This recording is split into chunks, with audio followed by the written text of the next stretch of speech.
Well, it feels like any other day. Really, I mean, those rankings really don't mean much until the end of the year, and that's really the goal. Take one week at a time, and hopefully, if we can prepare and do our job, then if we can be there at the end of the year, that'd be great for the program and for the team.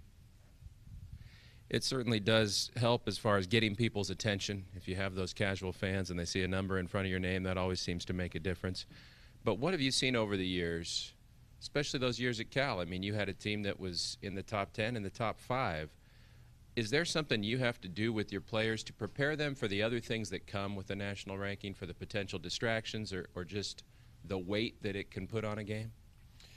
Yeah, I think, we'll discuss it, and we already have, and it's not even about rankings. It's just kind of where you are from week to week, and, it's because it really doesn't mean anything. It's really all about what you do that week, and it shouldn't add any undue pressure for us, except for, these are young kids, and they get a lot of communication other ways through social media, their friends, their family, whatever it may be. And I think it's important to understand how you get to that point, and but how fleeting it can be, and how you can lose it in a hurry. And so our main objective is to always prepare to our standard each and every week, and not have any regrets from week to week about how we prepare and how we go into a game. So I know you're not always so worried about what the voters are going to think about your team, but I bet you are thinking about what recruits see. So if there was a recruit watching that game on national TV or in the stands at a pretty full Bulldog Stadium Saturday night, what are you hoping those potential future Bulldogs saw in the way your team performed against Hawaii?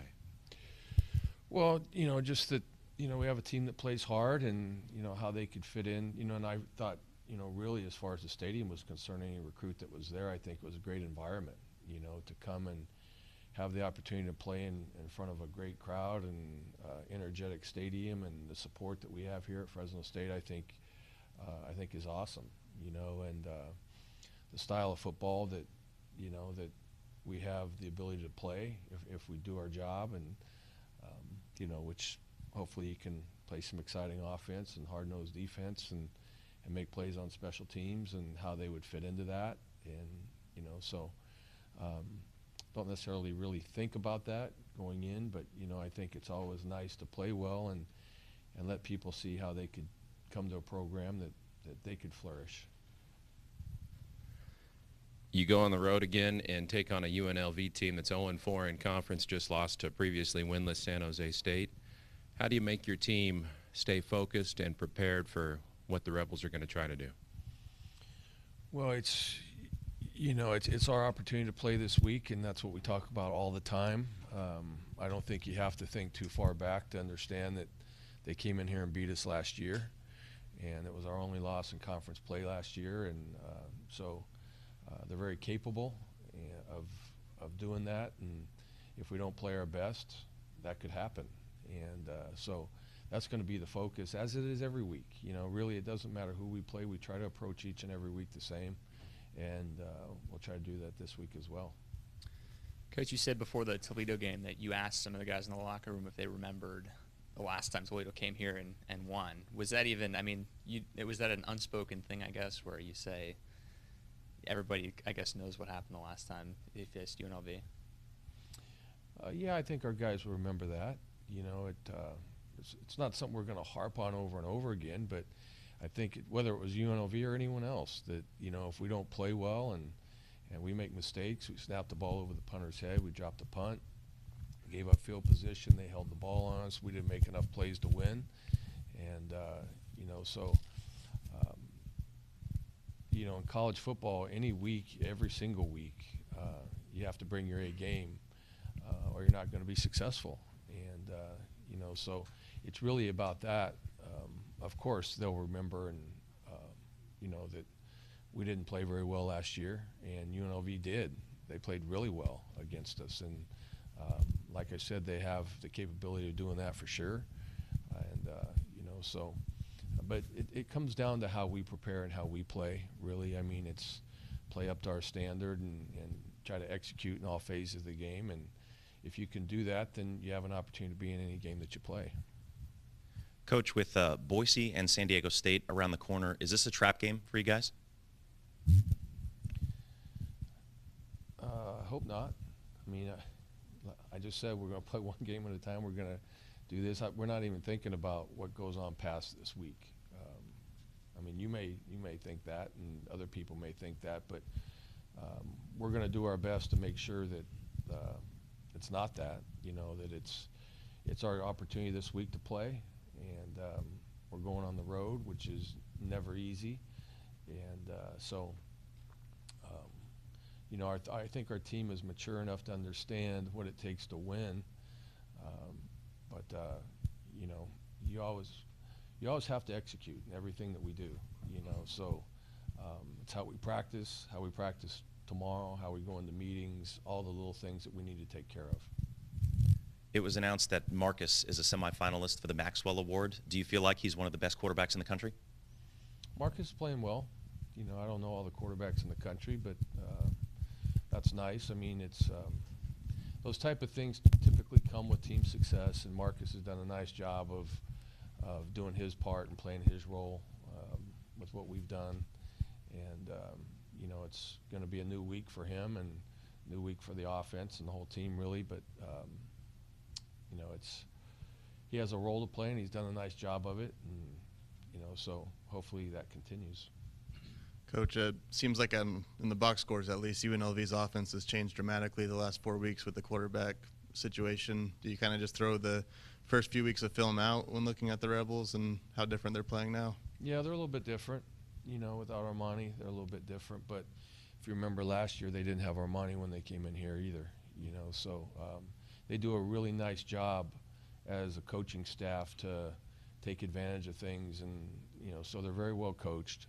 And they have good players, explosive players, and you know, great running back, and you know, things like that. So they have plenty of weapons. They're not a one-man team by any means, but it's you know, Armani's a different type of guy. You know, I mean, but Max can run as well. He's very fast, and you know, he can hurt you with his legs equally well. So we have to be prepared for anything. How similarly do you see them compared to the game plan they came in to Bulldog Stadium with last year? I don't know. We're just getting into that now, and so I have no idea. You know, every year your team changes and what people do, and you try to maximize their abilities and things like that. And like I said, their coaching staff does a great job of that, and so I'm sure they'll have a plan that will be suited for them and what they do best, and hopefully we have a chance to defend it. Any other questions? Coach, obviously it was a primetime game, national television, and the lights go out. What was going through your mind, your thoughts on the lights and Bulldog Stadium as a whole? Well, I knew there was a little bit of warning before the game that it was possible that would happen, because I think the lights went out in the suites or something, and the power went out. And so, you know, when it happened, it wasn't a total shock.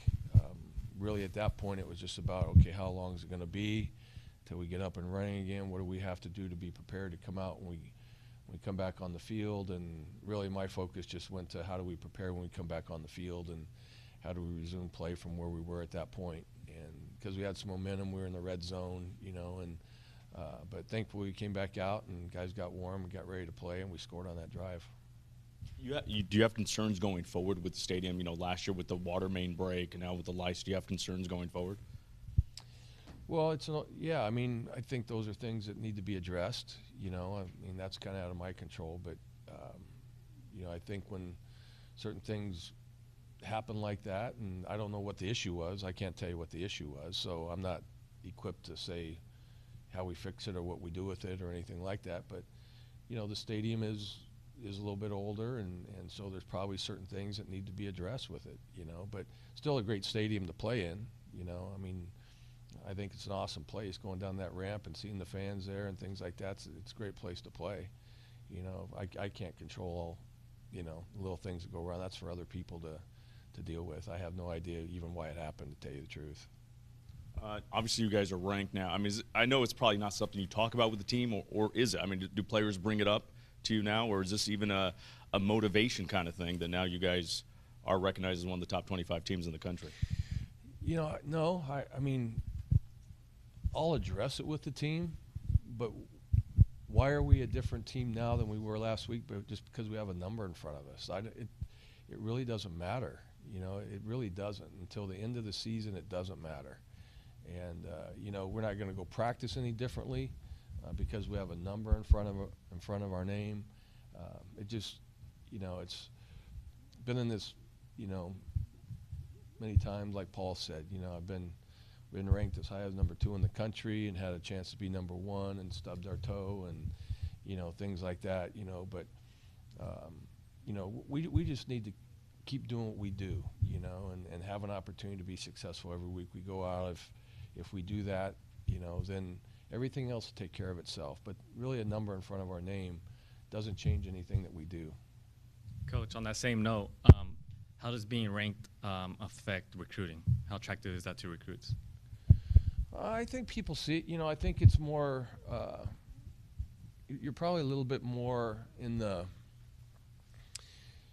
on the ticker, maybe, because they show a lot of top 25 results and all that kind of stuff, I guess, But I think it just shows that people can come here and play at a high level, and it's possible to be recognized as a good team, and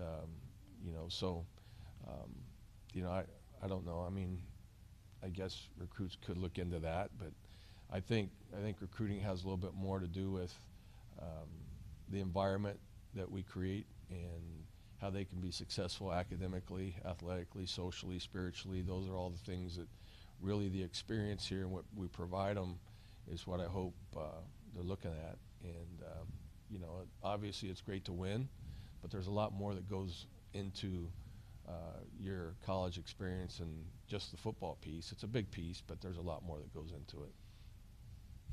You're out here kind of playing down the national ranking. Is that part of the strategy so the players don't make such a big deal out of it? Like you're setting the example for them by, I'm not playing anything down. I just know that's the way it is. It doesn't mean anything. So, I mean, is it validation that we've won some games and, we've had the good fortune of playing well? Yeah, but it really doesn't mean anything. It's not. I've been around a lot of teams that are ranked, a lot higher than we are, and it comes and goes, and I've learned the lessons over the years of how that happens. I've been in a lot of big games in my life of being highly ranked and a lot riding on certain things, but it's, up around the top 5 and 2 and 3 and all that kind of thing. And I know if you don't go into a game prepared, that goes away really quickly, So, I mean, really, because we focus so much on just trying to do our job every day the way we do it and take care of the little things, that the big things that take care of themselves. That's what we've preached always, and we will continue to talk like that. You're the voter in the coaches poll, correct? Would you mind telling us how you voted Fresno State? No, I'm not going to tell you that. Okay. All right. Another one that stands out to me: third quarter scoring differential, 102-14. How do you attribute that number? Why is that number so lopsided? What are you guys doing so right at halftime? And in this last game, you had kind of a bonus mini halftime when you came in here and then scored right after getting together during the power delay. I don't know. I mean, we haven't given up many points, which kind of helps those numbers you just said. But, I don't know exactly, but I think we've had the ball coming out first, quite a few games. I don't know the exact number. But having the ball coming out in the second half is always nice to give you a possession right away in the third quarter, and that's typically why we defer if we win the toss, and so that we can have the ball in the second half coming out. And but I think our coaches do a great job of coming in and communicate with the kids and talking to them about what the plan is when we go back out there, And but our coaches do a really nice job of just talking about the things that we've done well so far, the things we're going to still get to in the second half, and then communicating that with the players. You got a freshman right tackle, I think it was a right tackle, that played a lot of snaps. There was one play where I saw he got knocked on his butt, which you look at his height and weight, you wonder how is that even possible as such a huge guy. But how did he play overall when you look at the film? I mean, that's a big spot for a freshman. Well, yeah, I mean, it was his first start, and he was just coming off a high ankle sprain, so he wasn't 100% healthy. But I thought he did a nice job of sucking it up, and it was a great game for him to learn from. Was it perfect? No, not at all. But he went out and he competed, and I was really proud of how he competed in the game. A lot of learning opportunities for sure, but you have to go through those things when you're young, and he did a good enough job to help us be successful.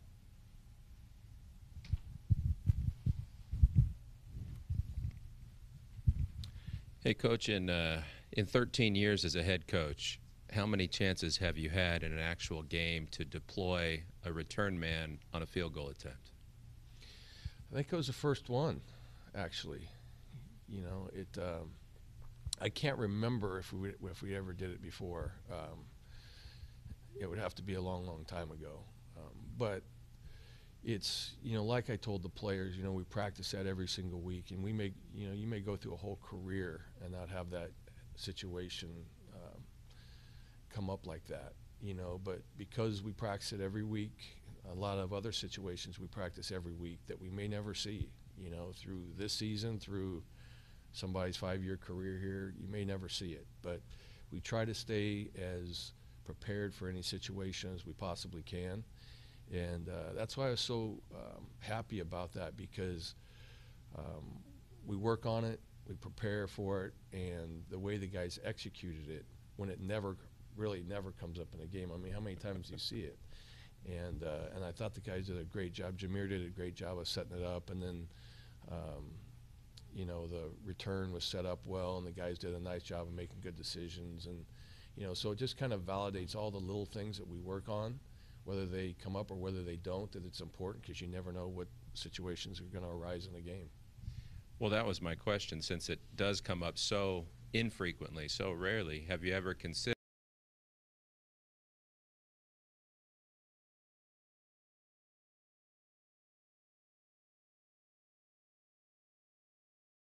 practice a lot of things that never come up?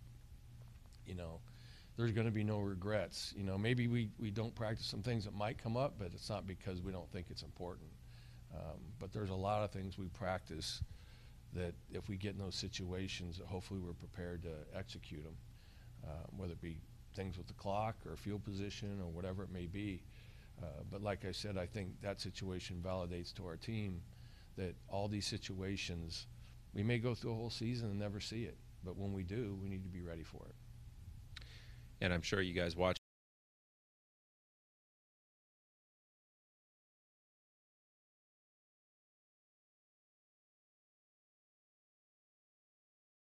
Is there an element of that play that got you the most excited or was the most encouraging to see? Maybe even not between the lines, but on your sideline. Was there something that you watched, you said, hey, that's the way it's supposed to be?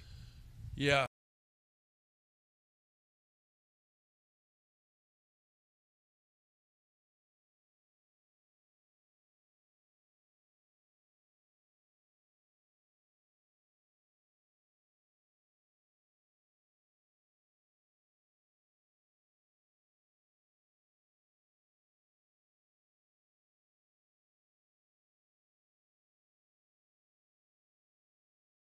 Like I said, that play hardly ever happens, right? So it was something to get excited about, and I think the fans in the stadium, got rocking with that as well. So, but I think the engagement of the whole team is always important.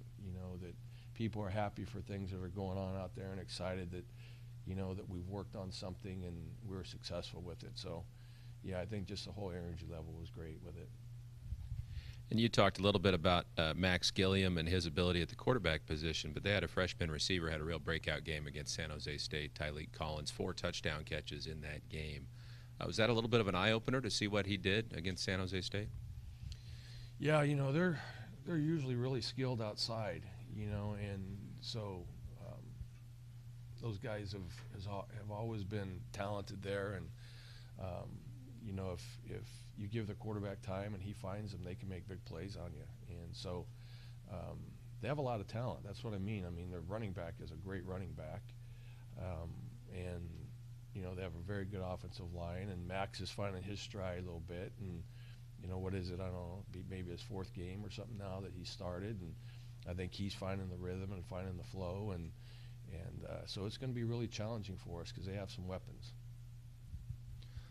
And I was wondering how important maybe personnel recognition is in a game like this, because Thomas is their main man at running back, but they have a Fresno kid in Charles Williams who has that great speed, and then they have a big bruiser in Campbell who they use occasionally.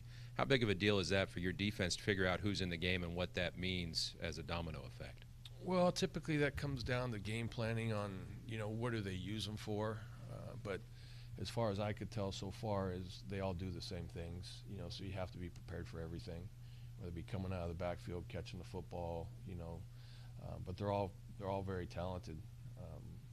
You know, Lex is they're all fast, you know, those 2 guys are really fast and can make big plays, and they hit the holes really hard. If you give them a crease, they can hit it and they can go the distance. You know, that's the thing about them. They have a lot of speed.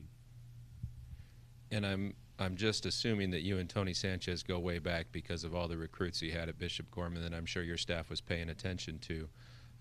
Is there something over the years that struck you about his style or his ability and the way he's running that UNLV program even?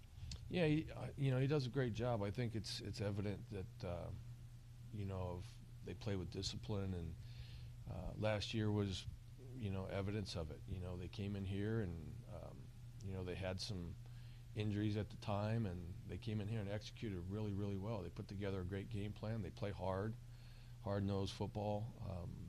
They don't get penalized. They're a very disciplined football team. And typically, you know, when you find a team like that, it's because of the head coach creating a culture that says that that's important. And so his teams were like that in high school all the time, and all the championships and games that they won there doesn't happen by accident. So he's a very good coach and has a great coaching staff. And last thing for me, you were asked about Dante Bull, but how impressed were you in general with the way that offensive line played? I mean, you only had one guy who was in the same position where he started the year out of those 5. Yeah, I thought they played well, you know, for the most part. And I thought Coach Grubb, our offensive line coach, did a really nice job of getting them ready to play. Because last week was very challenging. It was kind of, you know, every day it seemed like we had new guys at different positions because we had no idea who was going to be healthy to play. And, you know, so tribute to Coach Grubb for getting those guys prepared, and, you know, having Dante step up and play was good for us, because there would have been a lot of other movement had he not played.